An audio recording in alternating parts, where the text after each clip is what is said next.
भाई, चाचा, दीदी, दादी, फूआ, ताई, तमाम जो कैरेक्टर हैं वो बहुत सारे वो अभिनेताओं के हिस्से में आते हैं।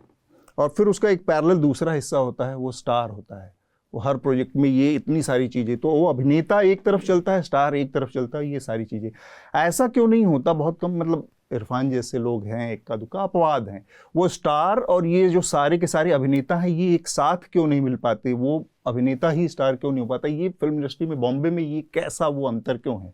कभी आप लोगों ने इस तरह की सोचने की कोशिश की है, या ये लगता है कि ये मेरे जैसे आउटसाइडर का एक भ्रम है? देखिए, अभी एक तो ये थोड़ा एक एवर चेंजिंग वो है फिनोमेना। ऐसा नहीं है कि ये हमेशा ऐसे ही रहता है। जैसे मैं इसका एग्जांपल लूँगा कि अगर RKFC में आप देखें तो RKFC में मानव है, मैं हूँ, जो मुख्य किरदार में आ रहे हैं। कई बार प्रोटैगनिस्ट और हीरो वाला जो फ़र्क है उसमें हम फिर भी एक बार बात कर सकते हैं, पर उसमें भी एक और जो ज़रूरी चीज़ है वो ये है कि वो मैं बोलूँगा कि आउटसाइडर का एक पर्सपेक्टिव ज़्यादा रहता है कि जो बहुत बड़ी कमर्शियल फिल्में होती हैं पैसा कमाने वाली, हम सिर्फ उनको ही जो है मायने देते हैं। मतलब ऐसे वही वाली बात है कि इस लिस्ट में और भी बहुत नाम है।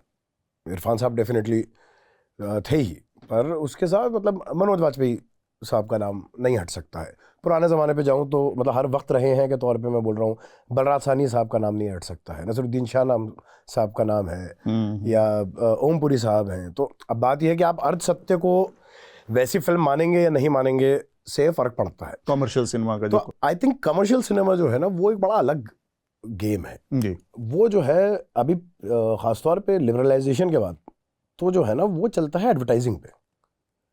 तो बात यह है कि भाई एक नया बच्चा या बच्ची कोई लॉन्च होते हैं और उसके बाद उसके पास 4 ब्रांड्स आ जाते हैं। अब उन ब्रांड्स की रिस्पॉन्सिबिलिटी है अगले 4 साल तक उसको स्टार बनाए रखना, क्योंकि उनको अपना सामान भी बेचना है जी। तो वो जो एक गेम है, तो आपको बार बार वही चेहरे आपको सड़कों पे, आपको अखबार में, आपको अपने स्क्रॉल करते हुए या कहीं पे भी आपको वही चेहरे बार बार दिखते रहते हैं। पर ज़्यादातर ऐसा रहता है कि उसमें बहुत कम होते हैं जो बड़े अच्छे अभिनेता होते हैं।